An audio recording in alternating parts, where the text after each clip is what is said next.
안녕하세요 여러분. 우리 12월 2일 화요일 오늘도 말씀을 읽기 오신 모든 분들 환영합니다. 우리 오늘도 기도하고 같이 말씀 읽도록 하겠습니다. 사랑과 은혜가 충만하신 아버지 하나님 오늘도 우리를 말씀의 자리로 불러주시고 우리의 하루를 인도해 주심에 감사를 드립니다. 하나님 우리가 오늘 히브리서를 통해서 믿음의 사람들에 대해서 또 믿음에 대해서 살펴볼 텐데 우리의 또 이 성경을 살펴보는 가운데 하나님의 지혜와 하나님의 마음을 알아가는 시간 될 수 있도록 함께하여 주옵소서. 감사드리며 살아계신 예수 그리스도의 이름으로 함께 기도드립니다. 아멘. 네, 여러분 안녕하세요. 반갑습니다. 우리 오늘 하루 잘 보내셨나요? 우리 오늘은 이제 히브리서에 원래 그 담겨있는 내용을 조금 보도록 하겠습니다. 우리 어제 히브리서의 그 저자 또 그 기록한 사람과 배경에 대해서 조금 말씀을 드렸었죠. 오늘은 이제 히브리서의 내용을 같이 조금 보도록 하겠습니다. 여러분 히브리서는 총 13장으로 되어 있는데 이 히브리서는 구약 성경에 대해서 어느 정도 이해가 있으신 분들은 읽는 것에 어려움이 없으실 텐데 조금 그 구약 성경을 잘 모르시는 분들은 어려움을 느낄 수도 있어요. 그 이유가 뭐냐? 여러분 히브리서의 배경에 대해서 어제 말씀을 드렸죠. 그 유대교에 있다가 예수님을 믿으러 왔다가 다시 유대교로 돌아간 사람들, 그쵸? 그 사람들을 향해서 쓰는 편지였기 때문에 이 히브리서의 저자는 유대교가 우리가 믿는 기독교, 다시 말하면은 예수님 안에 있는 진리와 유대교 안에 있는 전통들을 비교를 하게 되는 거예요. 그래서 지금 너희가 그 다시 돌아가서 믿으려고 하는 그 유대교가 어떤 종교인지 그거를 기독교와 비교를 하면서 하나하나 따져가면서 이야기를, 그래서 뭐가 더 좋은 건지 이런 걸 이야기를 하는 거죠. 그래서 여러분 이게 이제 우리 기독교에서 최초로 종교를 비교하는, 그래서 비교 종교 논문이다, 최초의 비교 종교 논문이다 라고도 볼 수 있습니다. 물론 기독교의 입장에서 이제 좀 기록을 한 거죠. 그리고 여러분 보통 우리가 또 히브리서 라고 하면은 이제 요절들이 몇 개가 있죠. 그래서 대표적으로 믿음은 바라는 것들의 실상이요 보이지 않는 것들의 증거라. 그리고 한 번 죽는 것은 사람에게 정해진 것이고 그 이후에는 심판이 있다. 또 뭐가 있나요? 네, 하나님의 말씀은 살아있고 활력이 있어 좌우의 날선 어떤 검보다도 더 예리하니. 그리고 또 믿음이 없이는 하나님을 기쁘시게 하지 못하나니 하나님께 나아가는 자는 반드시 그가 계신 것과 그가 자기를 찾는 자들에게 상 주시는 이심을 알아야 할지니라. 이런 말씀들이 있죠. 히브리서가 요절들이 꽤 많이 있습니다. 근데 여러분 죄송한 말씀이지만 사실은요 이 말씀들이 요절이 아니에요. 요절이라고 보기 좀 그래요. 왜냐면 이 히브리서라고 하는 책이 전하고자 하는 메시지가 있겠죠. 네, 그 주제가 있는데, 중심 주제가 있는데 여기 있는 4개의 구절을 빼더라도 전혀 그 주제가 뭐 손상되거나 그 주제를 설명하기 어려워지거나 그런 게 하나도 없어요. 그러니까 여러분 이런 말씀들은 사실 이제 우리가 암기에서 사용하기 유용한 그런 말씀이라고 봐야지 요절이라고 보기는 어려워요. 근데 여러분 이런 말씀들 요절 하나 또 요절 중요한 거 한두 개 그거 외워서 그게 마치 히브리서의 전체 내용인 것처럼 이렇게 생각을 하시면 히브리서가 안 보입니다. 네, 안 보여요. 그래서 요절 한두 개만 가지고 신앙생활을 하시는 것은 굉장히 위험하다. 그런 말씀을 좀 드리고 그렇게 볼 것이 아니라 이 히브리서의 오늘 선생님과 같이 말씀을 보시면서 이 히브리서라고 하는 전체 내용을 한 번에 통으로 보시면 그 뒤에는 히브리서를 또 이해하시고 읽으시는데 훨씬 쉬우실 거예요. 정리를 한 번씩 하시라는 것 말씀을 좀 드립니다. 그래서 여러분 우리가 이제 지금 계속 구약부터 신약 성경까지 성경 한 권 한 권을 통째로 다 줄거리를 이야기하면서 읽어가고 있는데 좀 정리를 하고 있는데 이게 성경 66권이 창세기부터 계시록까지 마음의 그 성경책의 그 66권의 교훈이나 또 중심 주제 그리고 하나님께서 무엇을 말하고자 하시는지 전체 통으로 그 신학적인 어떤 사상들을 명쾌하게 다 정리돼서 알고 있잖아요. 그러면 흔들리지 않아요. 여간에서는 흔들리지 않습니다. 진짜로 신앙이 여간에서 흔들리지 않고 항상 마음이 든든해지는 거예요. 그러니까 요절 몇 개에 우리의 신앙을 뿌리내리려고 하지 마시고 네, 항상 그 책을 통째로 줄거리를 알고 배경을 알고 무엇을 말하고자 하는가, 네, 그 전체를 보는, 네, 그런 안목을 꼭 기르시기를 바랍니다. 그래서 오늘은 이제 히브리서를 조금 봐야겠죠. 히브리서를 볼 텐데, 이제 내용이 아까 뭐라고 말씀을 드렸나요? 유대교와 기독교를 비교를 한다.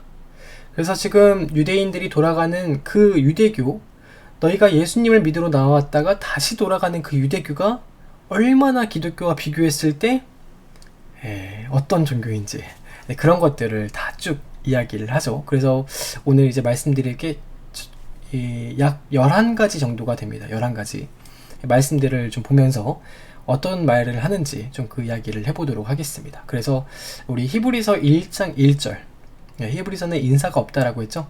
바로 본론이에요. 1장 1절에 보면은 옛적의 선지자들을 통하여 여러 부분과 여러 모양으로 우리 조상들에게 말씀하신 그 하나님께서 보내고 해도 안 되니까, 선지자들을 계속 보내도 안 되니까 이 마지막 날, 모든 날의 끝에 아들을 보내서 예수 그리스도를 보내신 거 아니냐, 그 아들을 통해서 우리에게 말씀하신 거 아니냐. 그러니까 여러분, 선지자들을 다 보태봐야 예수님께 된다는 거예요? 안 된다는 거예요? 안 된다는 거죠. 다 보내봐도 안 되니까 이 마지막 날에 아들이신 예수님을 보내신 거다. 그러니까 선지자들보다도 다 합친 것보다도 더 우월하신 예수 그리스도를 말하고 있죠. 그 두 번째, 좀 이따가 보면은 또 이제 천사들에 대한 이야기가 나오는데, 유대인들이요, 천사 굉장히 좋아요. 그 유대교의 그 이제 신학 중에서 천사론이 또 엄청 막강합니다. 그래서 이 유대인들이 1장 7절에 그 계속 천사를 좋아하고 천사 하지만 천사에 관하여는 그 하나님께서는 천사들을 바람으로, 또 사역자들은 불꽃으로 삼으시느니라 라고 말하셨지만, 그 아들에 관해서는 하나님이여 주의 보좌가 영영하며 주의 나라의 규는 공평한 규입니다 라고 하면서, 하나님께서 천사들은 하나님께서 부리시는 그 하나님의 아들인 예수님께서 부리시는 영에 불과하다. 그러니까 그 하나님의 아들이신 예수님이 부리시는 영에 불과한 천사가 어떻게 그 하나님의 아들 예수님과 동등하거나 더 우월할 수 있겠느냐. 누가 더 우월하다는 거요? 천사를 다 합쳐봐야 예수님만 못하다. 그 말이죠. 그리고 1장 7절에 또 말씀드렸죠. 이 유대인들이 모세라고 하면은 자다가도 벌떡 일어납니다. 진짜 좋아요. 근데 이 모세는 하나님의 집을 맡은 그 일꾼에 불과하다. 종에 불과하다. 신실한 종. 근데 우리 예수님께서는 그 집에 독생하신 외아들이시다. 아니, 모세가 어떻게 예수님과 비교가 될 수 있겠느냐. 그죠? 예수님은 그 하나님의 집의 외아들이시고, 모세는 그 집을 맡은 일꾼, 신실한 종에 불과한데, 모세하고도 예수님은 비교가 안 된다. 그 말을 하는 거죠. 뿐만 아니라 여러분, 그 유대인들이 또 여호수아를 내세워서 한창 말을 하는데, 그 여호수아, 물론 여호수아가 가나안 땅을 정복해서 분배한 것은 사실이지만, 그렇다고 해서 그 여호수아가 너희에게 참 안식을 준 것이 아니다. 만약 여호수아가 참 안식을 주었더라면 훗날에 이 다윗이 너희가 오늘날 그의 음성을 듣거든 너희의 마음을 완고하게 하지 말아라.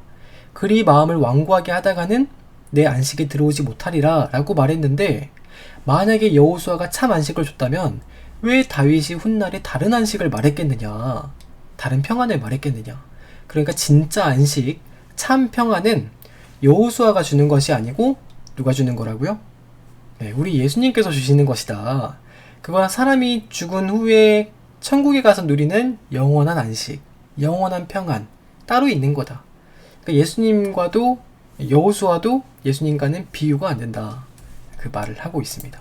또 그 유대인들이 아론의 후손들 제사장이 있다고 막 그 유대교로 돌아가는 모양인데, 그 아론의 자손인 레위 지파의 제사장들이 권위가 있는 것은 물론 사실이지만, 그런 제사장들은 자기들도 흠이 있고, 그래서 백성의 죄를 속죄하기 위하여 스스로 성소에 먼저 들어가서 자기의 죄를 해결하고 겨우 들어가는데, 그런 아론의 자손들은 또 계속 죽고 바뀌고 불완전한 제사장이 아니냐. 근데 우리에게 있는 제사장을 봐라. 우리에게 있는 제사장은 그런 아론의 자손 같은 그런 불완전한 제사장이 아니고 흠도 없고 약점도 없고 죽고 바뀌고 그러는 게 아니라 영원한 완전하신 단번에 그 지성소에 들어가신 거룩하신 제사장이다. 여러분, 그래서 그 예수님께서 이 멜기세덱의 반차를 쳐주셨다라고 말을 하는 거죠. 멜기세덱 여러분 기억나시는지 모르겠어요. 그 멜기세덱을 한번 생각해 보아라. 아론의 자손들을 거슬러서 쭉 올라가면 그 할아버지 쭉 올라가면 아론이 나오죠. 근데 그 아론의 위로도 자꾸 계속 올라가면은 레위가 나오고, 그 레위 위에는 야곱이고, 야곱 위는 이삭이고, 이삭의 위는 아브라함이죠. 근데 여러분, 그렇게 높은 아브라함도 멜기세덱 앞에 가서 무릎을 꿇고 축복을 받았다는 거예요. 그러니까 뭐 다른 거 다 떠나서 낮은 사람이 높은 사람 앞에 가서 축복을 받는 거 아니냐, 복 빌매를 받는 거 아니냐. 그러니까 축복하는 사람이 축복받는 사람보다 더 높은 지위에 있다. 근데 우리 예수님께서는 이렇게 높은 멜기세덱의 반열을 따르는 영원한 대제사장이시다. 그러니까 그분이 약점도 없고 결점도 없고 흠도 없고 죽지도 않고 바뀌지도 않는다. 그러니까 중요한 것은 이런 우리가 지금 말한 이 완전하신 대제사장이 유대교에 있는 게 아니라 우리 기독교 편에 있다. 그러니까 아론과 예수님도 게임이 안 된다. 그런 말을 하고 있고, 또 너희가 뭐 성전이 있다라고 해서 뭐 돌아가는 모양인데, 그때까지는 이제 기독교는 교회가 없었어요. 교회 예배당이 없었어요. 건축물이 없었어요. 근데 누가가 이 편지를 쓸 때만 하더라도 아직 예루살렘 성전이 세워져 있었거든요. 그러니까 유대인들이 그 성전을 보고 막 돌아가는 거예요. 성전이 좀 이렇게 좀 아름답게 지어졌다라고 해서. 근데 그 성전이라는 것은 참 성전이 아니다. 진짜 성전은 하늘에 있는 것인데, 하늘에 있는 그 성전은 우리 예수님께서 단번에 들어가신 성전이고, 너희 그 아론의 자손들인 제사장들이 섬기는 성전은 모세가 시내산에서 그 예수님께서 들어가신 성전의 모양을 보고 따라서 그린 거에 불과하다. 그걸 따라서 만든 모델하우스에 불과하다. 그러니까 예수님께서는 땅에 있는 모델하우스에 들어가신 게 아니라 하늘에 있는 참 지성소, 참 성전에 단번에 들어가셨다. 그런 성전과도 비교가 안 된다. 그 7번째, 너희가 또 뭐 염소의 피나 뭐 송아지 피, 그리고 너희 죄가 있어서 그 피를 흘리는 것을 보고 야, 내 죄가 좀 사함을 받는가 보다. 그것 때문에 또 돌아가는 모양인데, 그 염소의 피나 또 황소, 송아지의 피는 다시 한번 말하는데 죄를 없이 하는 게 아니다. 죄를 없이 하는 게 아니고 죄를 생각나게 하는 것 뿐이다. 그래서 죄의 결과는 사망이다 라고 하는 것을 생각나게 하는 것 뿐이지 영원하게 없애는 게 아니다. 진짜 우리의 죄를 영원하게 없애는 것은 염소의 피도 송아지의 피도 아니라 하나님의 아들의 피로서 깨끗하고 흠도 없고 독생하신 외아들의 피로서만 죄가 없어지는 것이다. 근데 그 피가 어디에 있어요? 우리 기독교에 있다. 그러니까 그런 염소의 피나 황소의 피 같은 경우는 예수님의 피가 나타나기 전까지, 그 예수님께서 나타나시기 전까지 우리의 삶을 연장시키기 위한 그런 임시 방편에 불과하다. 그런 얘기를 하는 거죠. 그리고 8번, 8번째, 그리스도께서 빨리 안 오신다고, 재림이 늦어진다고 돌아간 사람들이 꽤 있었어요. 그러니까 잠깐 후면 오시고 지체하지 않으신다. 하나님께서 말씀하시기를 뒤로 물러가면 내 마음에 저를 기뻐하지 아니할 것이다 라고 한 것을 너희는 읽지 못했느냐.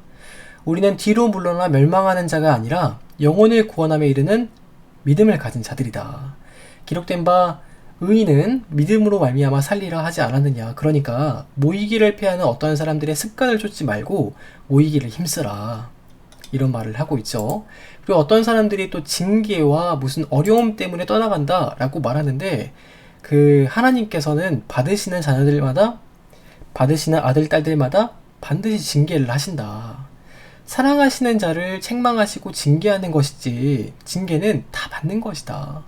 무슨 하나님께서 버려두신 자식이 아니고는 다 사랑하시는 자마다 근근히 때때로 채찍질을 하신다. 그러니까 얻어맞더라도 하나님께 돌아와야 된다. 10번째, 너희가 또 예루살렘에서 예수님을 믿으니까 장사가 안 된다든지 먹고 살 길이 없다든지 그래서 돌아가는 모양인데, 주님께서 말씀하시기를 내가 과연 너희를 버리지 아니하리라, 또 떠나지 아니하리라 한 것을 너희가 알지 못하느냐. 돈을 사랑하지 말고 있는 바를 족한 줄로 알고 돌아오라. 예수님께서 무슨 부자가 되게 하겠다 이런 약속을 하신 적은 없지만, 적어도 예수님 믿으면은 굶어 죽지는 않는다, 내가 너희를 결코 떠나지 아니하리라 하신 것을 알지 못하느냐. 그러니까 돌아와라. 그 마지막이죠. 이 진리를 알면서도 돌아서는 사람들이 있었는데, 그 예수님께서 우리가 진리를 아는 그 지식을 받은 후에 다시 죄를 범하면 속지 않은 제사가 이제는 없다. 한번 하늘의 그 빛을 맛보고 성령의 은사를 맛보고 하나님의 선한 말씀을 또 능력을 다 경험하고도 그리고 다시 돌아간다. 그리고 교회를 떠나고 예수님을 떠나간다. 그런 사람들은, 타락한 사람들은 다시 새롭게 할 수 없다. 무서운 말이죠. 진짜 무서운 말이죠. 그런 사람들에게는 이 맹렬하게 태우는 불만 남아있는 것이다. 그러니까 하나님의 아들을 2번 십자가에 못 박아 죽일 수 없기 때문에 그렇게 하지 말고 빨리 돌아와라, 이런 말을 하고 있어요. 전도사님이 한 16분 정도 이렇게 좀 설명을 드렸는데, 여러분 이게 13장에 있는 히브리서 전체의 내용을 압축해서 핵심만 잡아서 본 겁니다. 무슨 말인지 좀 아시겠어요? 이 히브리서 기자가 무슨 말을 하고 싶어 하는지 조금 더 감이 오시죠? 그러니까 유대교와 이 기독교를 계속 비교하면서 정리하고, 또 그 정리한 사이에서 기독교를 더 나타내고, 이런 일을 하고 있는 거죠. 여러분, 그래서 이 13장을 하나하나 쭉 보고 이게 또 그냥 이게 요절들 중심으로 이렇게 보면은 잘 안 보이는데, 이렇게 정리해서 압축해서 보면은 더 환하게 보이는 거예요. 여러분 보세요. 몇 대 몇이에요? 지금 11가지 정도 했는데 정리를 좀 해보면은 이렇게 되죠. 11대 빵이죠. 여러분, 유대교에서 기독교에 가져올 게 하나도 없어요. 가져올 만한 게 하나도 없다는 거예요. 그 유대교에 있는 거는 다 모델하우스, 그림자, 모형, 임시로 하는 것에 불과하고, 진짜 참 실상인 예수님께서 오실 때까지 임시로 주신 것에 불과했다라는 겁니다. 여러분, 그래서 우리가 뭐 이제 아파트에 들어가거나 집을 살 때 모델하우스를 항상 짓잖아요. 그래서 그 아파트에 들어가기 전에 모델하우스를 보고, 아, 나 이 집에 살고 싶다 라고 결정을 하는 거죠. 그리고 나서 진짜 아파트가 들어오면 어떻게 하나요? 진짜 아파트가 들어오면은 모델하우스는 부식이 되어 있죠. 다 뜯어버려요. 근데 이 유대인들은 진짜 아파트가 왔는데 이 모델하우스를 보면서 정들었다고, 아, 나 진짜 집에 안 들어가고 모델하우스에 살겠다는 거예요. 여러분, 그래서 나중에 AD 70년 이 편지를 누가가 AD 68년 정도에 네로 황제가 죽고 그때 보냈다라고 생각을 해본다면, 불과 2년 후에 예루살렘 성전이 아까 말씀드린 그 티투스 장군에 의해서 성전이 불타 없어져 버립니다. 무너져 내려버려요. 하나님께서 모델하우스를 아예 없애버리시는 거죠. 그런데 지금까지도 유대인들은 돌아오지 않고 있죠. 여러분, 그래서 우리 유대교뿐만 아니라요, 우리 비교 종교학이라고, 그게 이제 이 세계에 8개 정도의 메이저 큰 종교가 있어요. 그 종교를 이렇게 비교하고 나열하고 서로 비교해보는 그런 게 있어요. 근데 여러분, 전도사님이 물론 그 전공을 한 건 아니지만 잠깐 책을 읽고 공부를 하긴 했거든요. 근데 물론 이제 사회에서, 세상에서 그 종교를 비교할 때는 어떤 종교가 더 우월하다 이렇게 말하지 않습니다. 근데 여러분, 진짜 진리를 아는 입장에서 보면은 기독교에 비길 만한 종교가 없습니다. 우리가 믿는 이 진리, 우리가 믿는 예수 그리스도에 어떻게 비벼볼 만한 그런 진리가 없어요. 그러니까 여러분, 우리 이제 정말 우리에게 있는 것이 이제 우리가 익숙하다고 그 가치를 너무 평가절하하지 말고, 정말 소중하다는 것을 다시 한번 깨닫고, 혹여라도 다음에 이제 다른 좀 이렇게 더 솔깃하게 생각되는 것에 또 이렇게 마음이 가가지고 그쪽 가지 말고 우리 히브리서를 꼭 기억하시고, 정말 우리가 믿고 있는 이 진리와 예수 그리스도께서 완전하시고 그리고 우월하시다, 이런 것들을 꼭 기억하고 네, 또 신앙생활 하셨으면 좋겠습니다. 그래서 오늘은 여기까지 같이 보도록 할게요. 네, 오늘 하루도 함께 하신 모든 분들 사랑하고 축복합니다. 오늘도 기도로 하루를 마무리하시고 또 평안히 저녁 보내시길 바랍니다. 전도사님은 내일 이 시간에 또 이어서 우리 야고보서 편지를 같이 보도록 하겠습니다. 네, 여러분 안녕히 주무세요. 안녕.